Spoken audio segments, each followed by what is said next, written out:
Hello बच्चों, कैसे हैं? उम्मीद करती हैं कि आप अच्छे होंगे और अच्छी तरह से पढ़ाई कर रहे होंगे। मैं आप लोगों के लिए राजनीति का फिर से ऑब्जेक्टिव लेके आया हूँ, इंपॉर्टेंस ऑफ ऑब्जेक्टिव, जो आपको बिहार बोर्ड में काम देगा। तो देख सकते हैं पार्ट 1 पार्ट 2 पढ़ा चुके हैं, इसका पार्ट 3 पढ़ेंगे हम लोग आज। क्वेश्चन में लिखा हुआ है, निम्नलिखित राजनीतिक दल का एक प्रमुख हिस्सा कौन नहीं है? तो आंसर हो जाएगा चुनाव आयोग।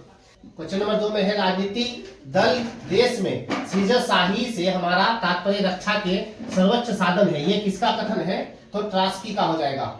नेक्स्ट क्वेश्चन भी पढ़ेंगे।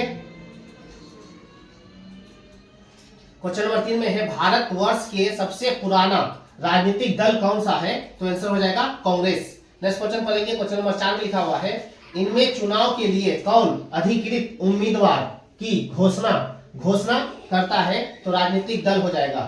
फिर क्वेश्चन नंबर 5 में है, इनमें बहुजन समाज पार्टी के संघ स्थापक कौन थे? तो आंसर हो जाएगा काशी राम। फिर नेक्स्ट क्वेश्चन पढ़ेंगे। क्वेश्चन नंबर 6 में लिखा हुआ है, बिहार में संपूर्ण क्रांति का नेतृत्व निम्नलिखित में से किसने किया था? तो जयप्रकाश नारायण।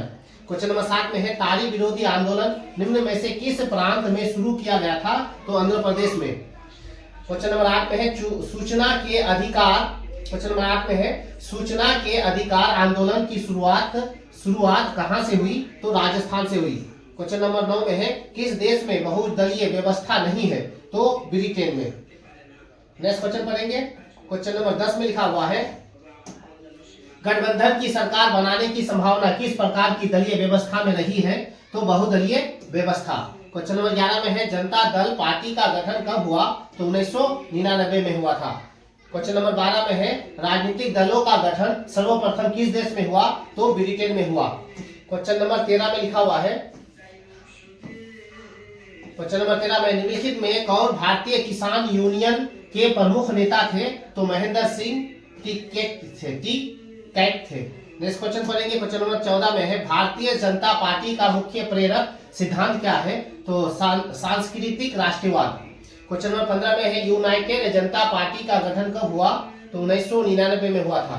क्वेश्चन नंबर 15 में, सूचना की स्वतंत्रता विधेयक कब पारित हुआ? 2002 में पारित हुआ था। नेक्स्ट क्वेश्चन फिर पढ़ेंगे।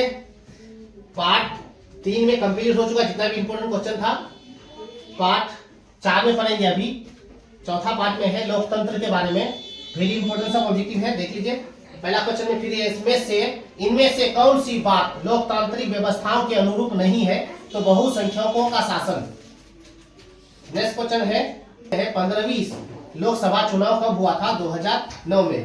क्वेश्चन नंबर 3 में है, लोकतंत्र में शासकों पर निम्नलिखित में से किस एक का नियंत्रण रहना चाहिए? तो जनता का। क्वेश्चन नंबर 4 में है, लोकतंत्र को सर्वोत्तम शासन क्यों कहते हैं? तो यह जनता पर आधारित होता है, इसलिए। फिर हम लोग 5वां पार्ट में पढ़ेंगे। 5 पार्ट में लिखा हुआ है, फिर लोकतंत्र की चुनौती से जितने इंपोर्टेंट क्वेश्चन है फिर पढ़ेंगे। क्वेश्चन नंबर 1 में है, नए विश्व सर्वेक्षण के आधार पर भारत में कितने मतदाता है? तो इसका जवाब हो जाएगा 81 करोड़। फिर नेक्स्ट क्वेश्चन पढ़ेंगे हम लोग, लोकसभा में निर्वाचन के लिए कुल सीटों की संख्या कितनी है? 545। क्वेश्चन नंबर 3 में है, राजनीतिक सुधारों का कार्यकाल।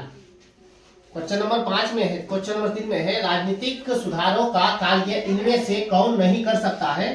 तो चिकित्सक। क्वेश्चन नंबर 4 में है, गठबंधन सरकार की पकड़ प्रशासन पर होती है तो ढीली होती है।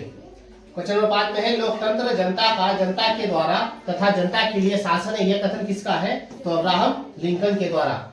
तो ये 5 पार्ट से वेरी इंपोर्टेंट सा ऑब्जेक्टिव था। पांचों पार्ट को अच्छी तरह से आप नोट कर लीजिए, अपने फ्रेंड को भी शेयर कर दीजिए, और जितने भी वीडियो फिर बनाएंगे सोशल साइंस से आप तक पहुंच जाएगा। Thank you.